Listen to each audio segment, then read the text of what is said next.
Hello friend, मैं Brajesh Kumar official YouTube channel GOVT jobs for you में आज का वीडियो साइंटिफिक असिस्टेंट लाइब्रेरी सहित नॉन टीचिंग के एक बहुत बढ़िया वैकेंसी से संबंधित है। यह जो वैकेंसी है ना 36 पदों पर आवेदन आमंत्रित है, यानी 36 पद पर आवेदन आमंत्रित किया गया है। एक बहुत अच्छी वैकेंसी है जिसमें laboratory assistant, junior engineer assistant सहित MTS ड्राइवर सहित एक बड़ी वैकेंसी है जिसमें 36 पद हैं।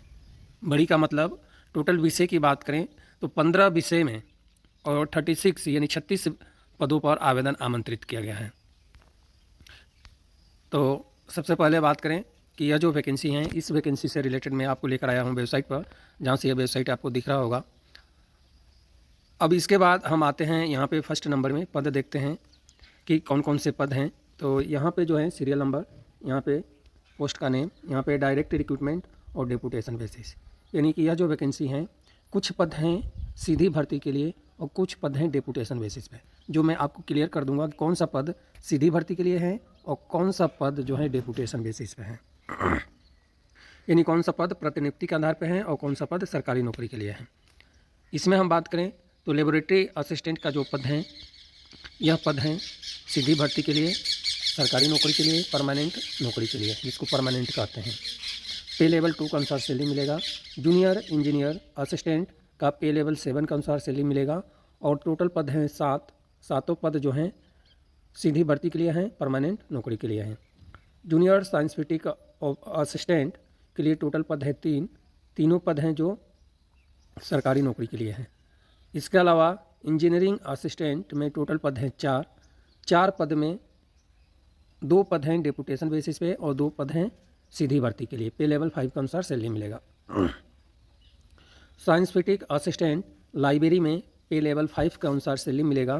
टोटल पद हैं 2 और दोनों पद हैं सरकारी नौकरी के लिए, यानी एक अच्छी वैकेंसी है साइंटिफिक असिस्टेंट लाइब्रेरी के लिए और टोटल पद हैं 2। सीनियर साइंटिफिक असिस्टेंट में टोटल पद हैं 4, चारों पद सीधी भर्ती सरकारी नौकरी परमानेंट नौकरी के लिए हैं। सीनियर साइंटिफिक एसोसिएट के लिए डेपुटेशन बेसिस पे 2 पद हैं और पे लेवल 7 के अनुसार सैलरी मिलेगा। लोअर डिवीजन क्लर्क के लिए 1 पद हैं सरकारी नौकरी के लिए, पे लेवल 2 के अनुसार सैलरी मिलेगा। अपर डिवीजन क्लर्क के लिए 1 पद हैं डेपुटेशन बेसिस पे लेवल 4 के अनुसार सैलरी मिलेगा। अकाउंट्स असिस्टेंट के लिए पे लेवल 5 के अनुसार 2 पद हैं और दोनों पद हैं सरकारी नौकरी के लिए। एडमिनिस्ट्रेटिव असिस्टेंट पे लेवल 5 के अनुसार 1 पद हैं और यह जो पद हैं डेपुटेशन बेसिस पे हैं। जूनियर ऑफिसर के लिए 2 पद हैं, दोनों पद डेपुटेशन बेसिस पे हैं। पर्सनल असिस्टेंट के लिए पे लेवल 6 के अनुसार सैलरी मिलेगा, 1 पद हैं और सरकारी नौकरी के लिए हैं।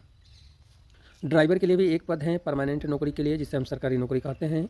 MTS के लिए 7 पद हैं और सातों पद जो हैं वो हैं सरकारी नौकरी के लिए। तो इस तरह से टोटल जो है 36 पद यानी 36 पद हैं, जिसमें 8 पद हैं जो डेपुटेशन यानी प्रतिनियुक्ति के आधार पर भरा जाएगा। बाकी जो पद है ना सभी पद सरकारी नौकरी के लिए हैं। रिक्रूटमेंट रूल्स मार्च 2024 का अप्लीकेबल है PWD OBC PWBD कैटेगरी के लिए। तो यह जानकारी आप इस कैटेगरी से बिलोंग करते हैं तो आपको चेक कर लेना है। अब यहाँ पे आते हैं वेबसाइट पर, तो आपको मैं बता दूँ कि एप्लीकेशन फॉर्म सबमिट करने की जो है ऑनलाइन ही एप्लीकेशन फॉर्म सबमिट करना है और 17/10/2025 तक रात्रि को 12 बजे तक आप ऑनलाइन एप्लीकेशन फॉर्म सबमिट कर सकते हैं। यहाँ पे ए नंबर में दिया है apply follow this 2 step, in 2 step apply करने के लिए आपको फॉलो करना है। स्टेप फर्स्ट में आपको रजिस्ट्रेशन करना है। अभी मैं क्वालिफिकेशन भी बताऊँगा और भी जो डिटेल जानकारी हो वो बताऊँगा। पहले जब वेबसाइट पर आए हैं तो ये डिटेल जानकारी देख लें। तो यहाँ पे रजिस्ट्रेशन के लिए क्लिक बटन, यहाँ पे रजिस्टर पे क्लिक एक्सेस रजिस्ट्रेशन यहाँ पे आपको दिखाई दे रहा है, इस पर क्लिक करना है। इसके बाद से रिडायरेक्ट करेगा ये ऑनलाइन, ये दूसरा विंडो ओपन होगा रजिस्ट्रेशन पेज के लिए। उसके बाद आपको रजिस्ट्रेशन जो है एक्यूरेट इन्फॉर्मेशन आपको उसमें भरकर और रजिस्ट्रेशन प्रोसेस करना है। अब आते हैं स्टेप सेकेंड में। स्टेप सेकेंड में जब हम आते हैं तो स्टेप सेकेंड में आपको क्या होगा कि स्टेप सेकेंड में आपका जो जीमेल आईडी जो रजिस्ट्रेशन में आप फिल करेंगे उस पर आपको जैसे ही रजिस्ट्रेशन करेंगे तो आपके पास एक जीमेल आएगा। जीमेल आने के बाद जो है उस लिंक पे आप क्लिक करेंगे, जीमेल में जाएंगे आप और वहाँ पे क्लिक करेंगे और उसके बाद स्टेप फर्स्ट आपका कंप्लीट होगा और सेकेंड जो है मेन एप्लीकेशन फॉर्म में आप पहुँच जाएंगे। अब ये जो है जो जीमेल पे जो मेल आएगा ना, यहाँ पे ऑलरेडी लिखा है कि 48 घंटे लगेगा, यानी click the link receive by Gmail within 48 hours. ठीक है, इसके बाद if link expire you may need to re register. यदि लिंक एक्सपायर हो जाता है तो आपको पुनः रजिस्टर करना पड़ेगा, री रजिस्ट्रेशन। इसके अलावा जो है तो और हम बात बताएंगे, अभी थोड़ा सा इसको कंप्लीट कर रहे हैं। उसके बाद आपके कंप्लीट सेशन 1 सेशन आपका कंप्लीट होगा एप्लीकेशन फॉर्म फिल करने से संबंधित। यहाँ पे मैं आपको बताना चाहता हूँ कि 48 घंटे का टाइम दिया है, अधिकतम टाइम 48 घंटे का है। उससे पहले भी आप एक बार रजिस्ट्रेशन करेंगे तो आपको जीमेल में चेक करते रहना है, जैसे ही मेल आती है तो उसको रजिस्टर करके वैलिड कर लेना है और वो प्रोसेस कंप्लीट कर लेना है। अब आते हैं बी, ऑप्शन बी में। ऑप्शन बी में जो है इंस्ट्रक्शन केयरफुली आपको रीड करना है, एक्यूरेट इन्फॉर्मेशन फिल करना है। एप्लीकेशन फॉर्म में और रजिस्ट्रेशन में दोनों में एक्यूरेट इन्फॉर्मेशन आपको फिल करना है। एक्यूरेट की मतलब कि जो वास्तविक है वही फिल करना है, अदरवाइज आपका एप्लीकेशन फॉर्म सहित जो भी डिटेल जानकारी है सारे रिजेक्ट कर दिया जाएगा।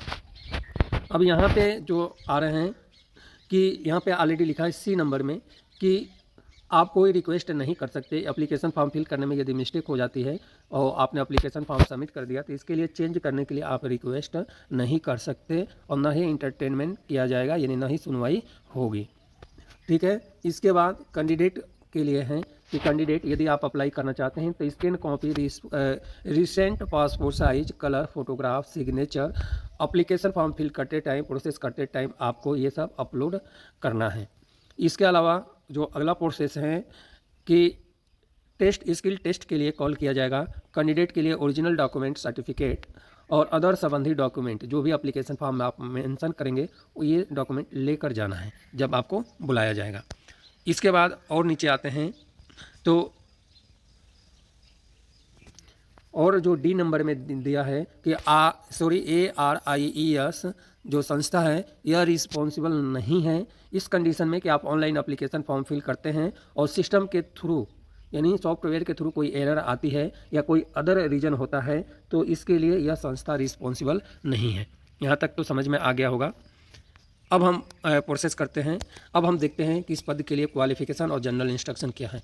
तो यहाँ पे दिया है क्वालिफिकेशन, पोस्ट वार और यहाँ पे दिया है जनरल इंस्ट्रक्शन। तो सबसे पहले हम जनरल इंस्ट्रक्शन देख लेते हैं। जनरल इंस्ट्रक्शन में जो है इंडिया के कोई भी कैंडिडेट अप्लाई कर सकता है। एप्लीकेशन फॉर्म अप्लाई करने के लिए रिस्पॉन्स एडवर्टाइजमेंट नंबर आपको जो है, एडवर्टाइजमेंट नंबर नहीं, एडवर्टाइजमेंट आपको अच्छे से पढ़ लेना है अप्लाई करने से पहले। यदि आप एलिजिबल क्राइटेरिया को फुलफिल कर रहे हो तो आप अप्लाई करें। एप्लीकेशन फॉर्म फिल करने की जो अंतिम तिथि है उस तिथि तक आपका जो है क्वालिफिकेशन कंप्लीट होना चाहिए। क्लोजिंग डेट के बाद यदि क्वालिफिकेशन पूर्ण होता है तो एप्लीकेशन फॉर्म रिजेक्ट कर दिया जाएगा। इसके बाद एप्लीकेशन कॉपी आपको सबमिट अपने पास जो है finally submitted application form future reference के लिए आप प्रिंट आउट करके अपने पास रख लेंगे। इसके बाद एप्लीकेशन फॉर्म आपको सेंड नहीं करना है, लेकिन जो भी एप्लीकेशन फॉर्म आप फिल करेंगे ना, फ्यूचर हो सकता है आपको ज्वाइनिंग में लगे या इंटरव्यू में लगे, तो इसलिए आपको प्रिंट करके या जैसे भी सॉफ्ट या हार्ड कॉपी आपको अपने पास रख लेना है। आगे की जो तीसरे नंबर में है, वीडियो थोड़ा सा बड़ा होगा, हमें लग रहा है 15 मिनट का हो सकता है। तो तीसरे नंबर में जो दिया है एप्लीकेंट्स के लिए दिया है जो इंजीनियरिंग में एससी कैटेगरी में पद हैं और जूनियर साइंस पीटी का असिस्टेंट रिजर्व कैटेगरी में पद हैं। ये सब डिटेल जानकारी आपको देख लेना है यहाँ पे, क्योंकि यह बताएंगे तो वीडियो और बड़ा हो जाएगा। दूसरी बात कि नंबर ऑफ वैकेंसी, चौथे नंबर में नंबर ऑफ वैकेंसीज जो हैं इसकी संख्या बढ़ाई या घटाई जा सकती है, यानी जो पोस्ट है उसको बढ़ाया जा सकता है या घटाया जा सकता है। पाँचवें नंबर में दिया है कि एप्लीकेंट रिक्वायर्ड अप्लाई ऑनलाइन, केवल ऑनलाइन ही एप्लीकेशन फॉर्म फिल करना है। इसके अलावा एक से ज़्यादा पद के लिए आप यहाँ पे अप्लाई कर सकते हैं। ठीक है, इसके लिए सेपरेट आपको ऑनलाइन एप्लीकेशन फॉर्म फिल करना पड़ेगा। यहाँ तक तो समझ में आ गया। जनरली पूछा जाता है कि सर एक से ज़्यादा पद पे अप्लाई कर सकते हैं, तो यहाँ पे मैं आपको बता दूँ कि आप अप्लाई कर सकते हैं, MTS के लिए भी अप्लाई कर सकते हैं और लाइब्रेरी के लिए भी अप्लाई कर सकते हैं। छठे नंबर में दिया है कि ये भी एप्लीकेंट से रिलेटेड है, एप्लीकेशन फॉर्म यानी document photo clear good quality में ही अपलोड करना है। जो भी डॉक्यूमेंट आपको अपलोड करेंगे ऐसे अपलोड करना है कि कम से कम क्वालिटी अच्छी हो, अदरवाइज आपका डॉक्यूमेंट वहाँ पे नहीं दिखता है कि उस डॉक्यूमेंट में क्या लिखा है तो एप्लीकेशन फॉर्म को रिजेक्ट कर दिया जाएगा। अगला जो हमारा है 7वें नंबर में SC ST OBC EWS PWE candidate के लिए जो है रूल्स हैं, गवर्नमेंट ऑफ इंडिया का रूल्स रिक्वायर हैं। जो सर्टिफिकेट आपको अपलोड करना है, जो वो सब अप्लीकेबल है, डिटेल जानकारी आपको देख लेना है। और सर्टिफिकेट जो अपलोड करना है कैटेगरी में, तो 2025-26 का ही सर्टिफिकेट अपलोड करना है। 8वें नंबर में एक्सपीरियंस रिक्वायर है, जिस पद के लिए एक्सपीरियंस रिक्वायर है वो जो है आपको देना है, इस बात को भी ध्यान रखना है। अप्लीकेशन शुल्क की बात करें तो जनरली वैकेंसी आती है तो अप्लीकेशन शुल्क बहुत ज़्यादा रहता है। यहाँ पे अप्लीकेशन शुल्क बहुत कम है, बहुत कम है, तो इसलिए यहाँ पे इजीली तरीके से आप अप्लाई कर सकते हैं। अब जनरल ओबीसी कैटेगरी में जो है 500 रुपये अप्लीकेशन शुल्क है, जो बहुत कम है आज के ज़माने में, और यह अप्लीकेशन शुल्क ऑनलाइन पे करना है। SC ST PWBD EWS और female candidate ex serviceman candidate के लिए कोई अप्लीकेशन शुल्क नहीं लग रहा है। यदि आप जनरल ओबीसी कैटेगरी में एक से ज़्यादा पद में अप्लाई करेंगे तो सेपरेट अप्लीकेशन शुल्क आपको देना पड़ेगा। ये 10वें नंबर पे जो है एज रिलैक्सेशन जो है अप्लीकेबल है, इस बात को भी आपको ध्यान रखना है, लेकिन रिजर्व कैटेगरी में ही अप्लीकेबल है। यदि रिजर्व कैटेगरी में पोस्ट है तो ही आप एज लिमिट का छूट ले सकते हैं, अदरवाइज आप नहीं ले सकते हैं। कोई TADA दे नहीं है। यदि आप skill test, written test, trade test के लिए जाते हैं तो कोई TADA दे नहीं है। इनकम्प्लीट फॉर्म, एप्लीकेशन फॉर्म या विदाउट डॉक्यूमेंट का आप अपलोड करते हैं या विदाउट क्वालिफिकेशन का आप अपलोड कर देते हैं कोई डॉक्यूमेंट, तो आपका एप्लीकेशन फॉर्म रिजेक्ट कर दिया जाएगा। संबंधित जो पोस्ट है उसको देखकर, सोच समझ कर ही वही डॉक्यूमेंट अपलोड करना है। इसके अलावा सभी क्वालिफिकेशन, प्रोफेशनल टेक्निकल क्वालिफिकेशन जो हैं बोर्ड या यूनिवर्सिटी की डिटेल जानकारी है, यह सब आपको लिखना है। इस तरह से बहुत सारे पॉइंट दिया हुआ है। एक बार रिपीट कर देता हूँ। 17 नंबर में लिखा है कि 17 अक्टूबर 2025 रात्रि को 11:59 तक आप ऑनलाइन एप्लीकेशन फॉर्म फिल कर सकते हैं। क्योंकि इसी में ज़्यादा टाइम लग गया, इसलिए अब हम बात करेंगे क्वालिफिकेशन, और जो रूल्स एंड रेगुलेशन है वो डिटेल जानकारी आपको पढ़ लेना है।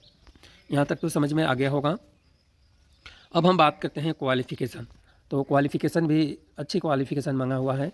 लेबोरेटरी असिस्टेंट के लिए 12वीं स्टैंडर्ड पास आउट मांगा हुआ है। एज लिमिट 18 से लेकर 27 साल है। जूनियर इंजीनियर असिस्टेंट के लिए इलेक्ट्रॉनिक्स में पद हैं, इलेक्ट्रॉनिक्स के में पद हैं, 4 पद हैं जनरल कैटेगरी में, और इसके लिए 2 ईयर ITI सर्टिफिकेट इंजीनियरिंग में या टेक्निकल स्ट्रीम में होनी चाहिए। 2 post qualification in same grade, in 2 post और है सेम क्वालिफिकेशन पे। इसके अलावा जो है इलेक्ट्रॉनिक्स में जनरल में 4 पद हैं, 1 पद हैं EWS में। मैकेनिकल में जो है मैकेनिकल फिल्टर में OBC कैटेगरी में 1 पद है, इलेक्ट्रिकल में 1 पद है EWS कैटेगरी में। जूनियर साइंस फिटिक असिस्टेंट के लिए जनरल में 2 पद हैं और 1 पद है AC कैटेगरी में। क्वालिफिकेशन है BSc के साथ में फिजिक्स और mathematics compulsory subject, 2 year qualification and 2 year post qualification experience science फिटिक institute या लेबोरेटरी से रिलेटेड, यानी 2 साल का एक्सपीरियंस भी होना चाहिए। एज लिमिट का है 28 से लेकर 27 साल। जो एक्सपीरियंस है साइंस फिटिक का संस्था या लेबोरेटरी से रिलेटेड होना चाहिए। इंजीनियर असिस्टेंट के लिए जो क्वालिफिकेशन है, एक AC कैटेगरी में पद है, एक OBC कैटेगरी में, और इलेक्ट्रॉनिक्स या कंप्यूटर और साइंस इंजीनियरिंग में पद हैं। क्वालिफिकेशन है डिप्लोमा 3 ईयर का ड्यूरेशन वाली सिविल या इलेक्ट्रॉनिक या मैकेनिकल या इलेक्ट्रिकल या कंप्यूटर इंजीनियरिंग में हैं। इसके साथ में 3 ईयर का एक्सपीरियंस है तो आप अप्लाई कर सकते हैं। एज लिमिट है 18 से लेकर 27 साल। इसके अलावा इलेक्ट्रिकल और इलेक्ट्रॉनिक्स में भी OBC कैटेगरी में 1 पद हैं। इलेक्ट्रॉनिक्स में 2 पद हैं, इलेक्ट्रॉनिक्स में 2 पद हैं, और यह जो पद हैं डेपुटेशन बेसिस पे हैं। इसमें 2 ईयर का ITI सर्टिफिकेट इंजीनियरिंग या टेक्निकल स्कीम में और 2 साल का एक्सपीरियंस, जो एक्सपीरियंस है आपके क्वालिफिकेशन कंप्लीट होने के बाद का एक्सपीरियंस चाहिए। एज लिमिट 56 साल से ज़्यादा नहीं होना चाहिए। साइंस फिटिक असिस्टेंट के लिए जो पद हैं AC कैटेगरी में 1 पद हैं और 1 पद है OBC कैटेगरी में। यहाँ पे general candidate, OBC candidate apply नहीं कर पाएंगे। यहाँ पे केवल AC और OBC कैटेगरी के ही कैंडिडेट लाइब्रेरी साइंस में अप्लाई कर पाएंगे, इस बात को भी ध्यान रखना है। क्वालिफिकेशन में बैचलर डिग्री फर्स्ट डिवीजन होनी चाहिए और 1 साल का एक्सपीरियंस यूनिवर्सिटी रिसर्च एस्टेब्लिश या स्टेट या स्कूल लेवल का एक्सपीरियंस है तो भी चल जाएगा। एज लिमिट है 18 से लेकर 27 साल। सीनियर साइंस फिटिक असिस्टेंट के लिए जनरल कैटेगरी में 3 पद हैं, AC में 1 है। क्वालिफिकेशन में बैचलर डिग्री साइंस और साथ में physics, chemistry, mathematics first division होना चाहिए। एज लिमिट है 18 से लेकर 30 साल। अगला जो पद है सीनियर साइंस फिटिक एसोसिएट के लिए दोनों डेपुटेशन बेसिस पे, इसके लिए है bachelor degree science physics in same qualification इस पद के लिए भी रखा गया है और 5 साल का एक्सपीरियंस होनी चाहिए। एज लिमिट है 56 साल। लोअर डिवीजन कलर के लिए 12वीं standard pass out. Typing speed 35 word पर मिनट, इंग्लिश या 30 वर्ड पर मिनट हिंदी रखा गया है। एज लिमिट है 18 से लेकर 27 साल। इसके अलावा अपर डिवीजन क्लर्क का जो रेपुटेशन बेसिस पे है, इसके लिए भी 12वीं स्टैंडर्ड पास आउट यानी सेम क्वालिफिकेशन है और टाइपिंग स्पीड सेम है। एक्सपीरियंस में 8 साल का एक्सपीरियंस पे लेवल 2 के अनुसार होना चाहिए। एज लिमिट है 56 साल। अकाउंट असिस्टेंट में ओबीसी कैटेगरी में एक पद है। क्वालिफिकेशन में बीकॉम डिग्री होना चाहिए और नॉलेज बस इतना ही है। एज लिमिट है 18 से लेकर 27 साल। अगला जो पद है एडमिनिस्ट्रेटिव असिस्टेंट के लिए क्वालिफिकेशन में बैचलर डिग्री होनी चाहिए। एज लिमिट है 18 से लेकर 27 साल। और जो इसी में जो डेपुटेशन बेसिस पे पद है, इसमें जो है रेगुलर सर्विस एक्सपीरियंस 5 साल का होना चाहिए और इसके लिए एज लिमिट है 27 साल। अगला जो हमारा पद है जूनियर ऑफिसर के लिए, इसमें बैचलर डिग्री और नॉलेज ऑफ कंप्यूटर है। एज लिमिट है 18 से लेकर 30 साल। जूनियर ऑफिसर के डेपुटेशन बेसिस पे है। रेगुलर सर्विस एक्सपीरियंस 6 साल का पे लेवल 5 के अनुसार होना चाहिए। एज लिमिट है 56 साल। पर्सनल असिस्टेंट के लिए जो है क्वालिफिकेशन में बैचलर डिग्री होनी चाहिए। Typing speed short hand 80 word पर मिनट इंग्लिश, यानी 10 मिनट आपको टाइप करना है। ट्रांसक्राइबेड जो है 50 मिनट है।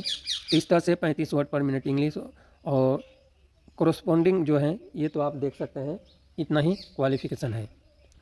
ड्राइवर के लिए क्वालिफिकेशन में 10वीं स्टैंडर्ड पास आउट, वाले ड्राइविंग लाइसेंस, हैवी मोटर और इससे कम वाला भी होना चाहिए। एक्सपीरियंस में जो है कार मोटर चलाने का एक्सपीरियंस और 5 साल या 3 साल का एक्सपीरियंस संबंधित फील्ड में होनी चाहिए। इंग्लिश और हिंदी की जानकारी होनी चाहिए। एज लिमिट है 18 से लेकर 27 साल। एमटीएस के लिए 12वीं स्टैंडर्ड मैट्रिकुलर यानी 10वीं स्टैंडर्ड पास आउट होनी चाहिए। साथ में टाइपिंग स्पीड 30 वर्ड पर मिनट रखा गया है। इंग्लिश रखा गया है। एमटीएस जो है टेक्निकल में जो है आईटीआई एमटीएस टेक्निकल में बात करें तो electronics, mechanic, instrumentation, mechanic, technician, electronics system design, technician, power electronics. इसमें जो है जनरल में 3 पद हैं, ओबीसी में 1 पद है। आईटीआई क्वालिफिकेशन है और इसके स्किल टेस्ट जो है ARIES में ही कराया जाएगा। इसके अलावा इलेक्ट्रॉनिक्स, इलेक्ट्रीशियन, पावर डिस्ट्रीब्यूटर का ओबीसी कैटेगरी में 1 पद है और मैकेनिकल वेल्डिंग में एससी कैटेगरी में 1 पद है और एज लिमिट है 18 से लेकर 25 साल। तो इस तरह से यह आवेदन आमंत्रित हैं। आपको ज़्यादा मिनट ही हो गया है। अभी हम बात करें तो आपको 20 मिनट का यह वीडियो हो गया, यानी बहुत बड़ा वीडियो हो गया है। अब यह जो वैकेंसी है कहाँ पे आया है इसकी बात करें तो यह जो वैकेंसी है